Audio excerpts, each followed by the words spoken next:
Good evening, everybody. I'm Bill Bonds, and here's a look at what's happening tonight. And what's happening is that the swine flu vaccination program ground to a halt from coast to coast today. Remember the swine flu scare of 1976? That was the year the U.S. government told us all that swine flu could turn out to be a killer that could spread across the nation. And Washington decided that every man, woman, and child in the nation should get a shot to prevent a nationwide outbreak, a pandemic. The whole program ground to a halt. There wasn't even a single case of swine flu. You began to give flu shots to the American people in October of 76. October 1st. By that time, how many cases of swine flu around the world had been reported? There had been several reported, but none confirmed. There were cases in... None confirmed. Did you ever uncover any other outbreaks of swine flu anywhere in the world? No. There was never an epidemic of swine flu, and why it was that the world's most powerful man, with the world's most powerful Department of Health, got it so wrong, we will never know. But it's important to realise that he did get it wrong, and that the authorities did get it wrong. There have been now 12 reported deaths so far, with victims dying just a few hours after receiving those inoculative shots. All of the victims were elderly persons, and all, we are told, died of apparent heart attacks. Well, 46 million of us obediently took the shot.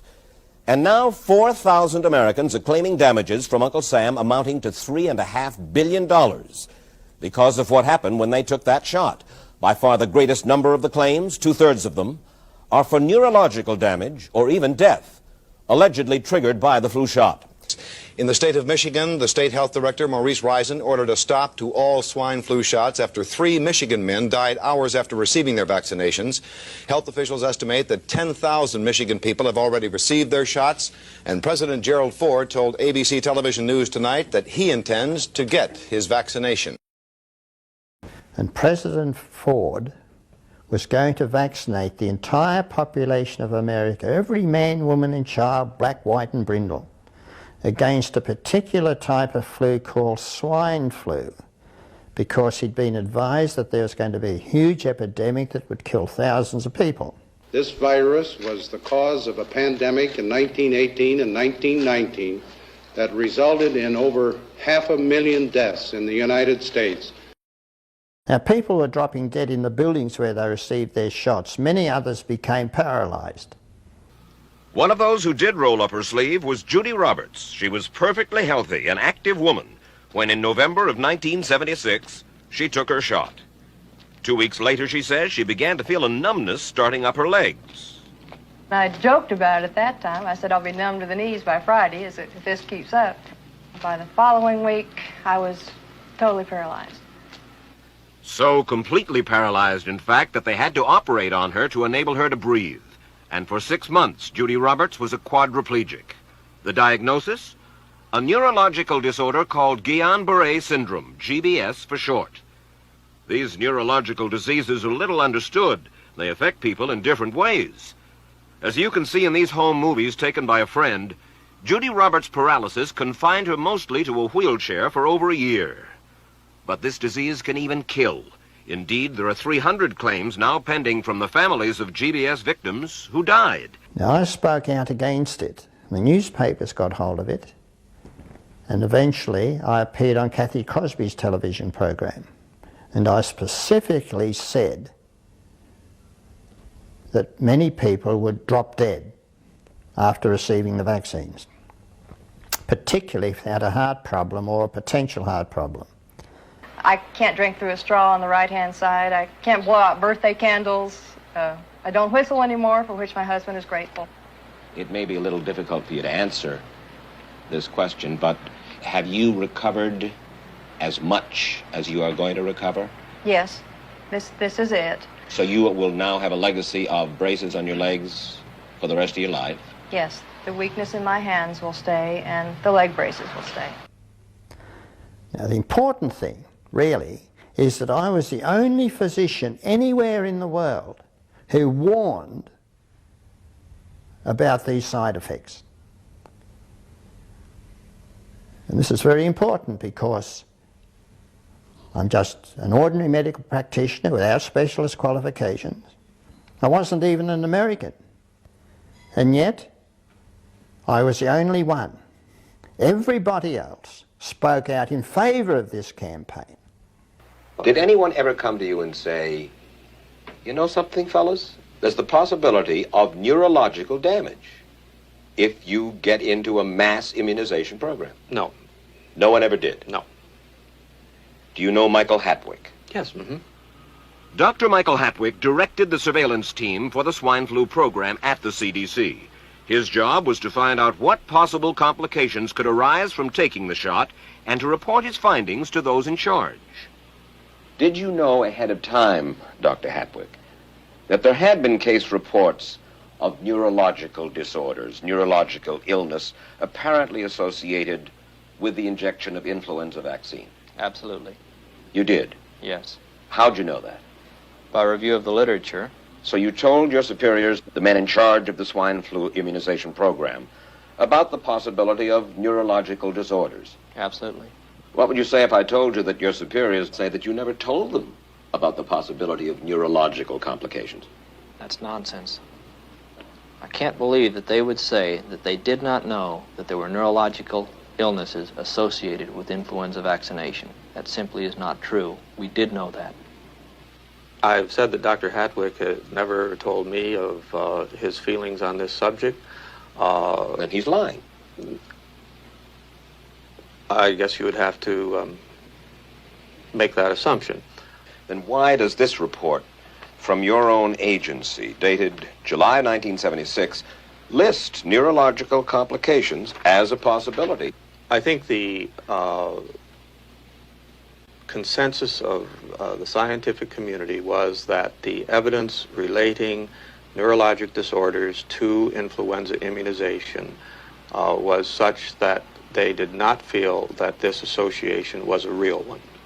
You didn't feel it was necessary to tell the American people that information?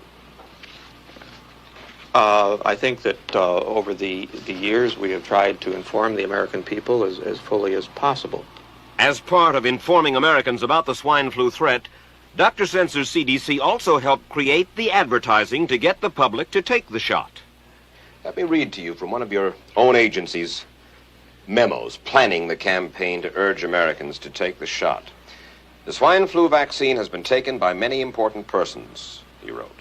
Example, President Ford, Henry Kissinger, Elton John, Muhammad Ali, Mary Tyler Moore, Rudolph Nureyev, Walter Cronkite, Ralph Nader, Edward Kennedy, etc., etc. True? I'm not familiar with that particular piece of paper, but I do know that at least of that group, President Ford did take the vaccination. Did you talk to these people beforehand to find out if they planned to take the shot? I did not know. Did anybody? I do not know. Did you get permission to use their names in your campaign? I do not know. Mary, did you take a swine flu shot? No, I did not. Did you give them permission to use your name saying that you had or were going to? Absolutely not. Never did. Did you ask your own doctor about taking the swine flu shot? Yes, and at the time he thought it might be a good idea. But I resisted it because I was leery of having the symptoms that sometimes go with that kind of inoculation. So you didn't? No, I didn't. Have you spoken to your doctor since? Yes. And? He's delighted that I didn't take that shot.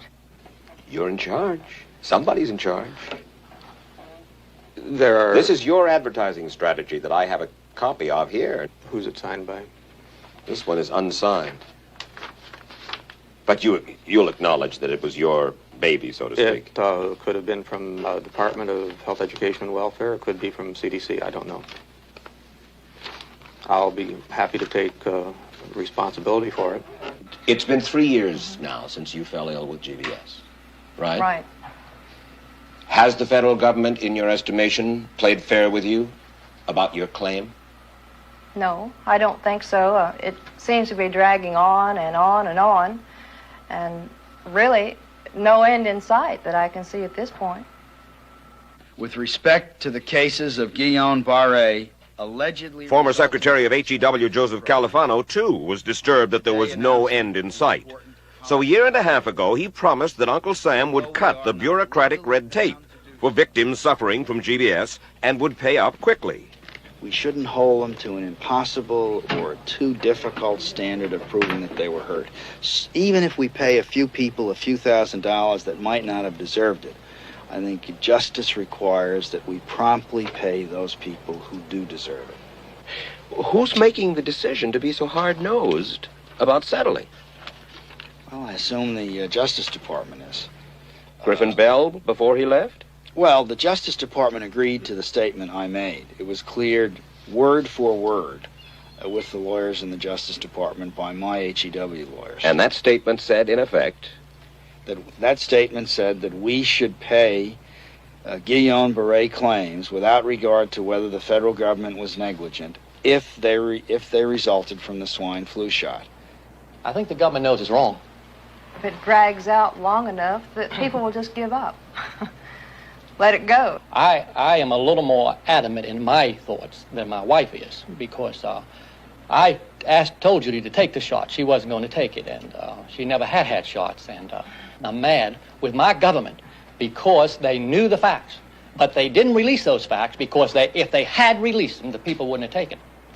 And they can come out tomorrow and tell me there's going to be an epidemic, and they can drop off like flies next to me. I will not take another shot that my government tells me to take. Meantime, Judy Roberts and some 4,000 others like her are still waiting for their day in court. Now, there was someone in New York watching the program who didn't like a gentleman called Gambino. Gambino is about 70 years old, the mafia boss. He thought, now this is a great idea. So he got someone to persuade Gambino to have his flu shot, and Gambino promptly dropped dead. And the newspaper headings at the time actually said, Mafia flu jab conspiracy.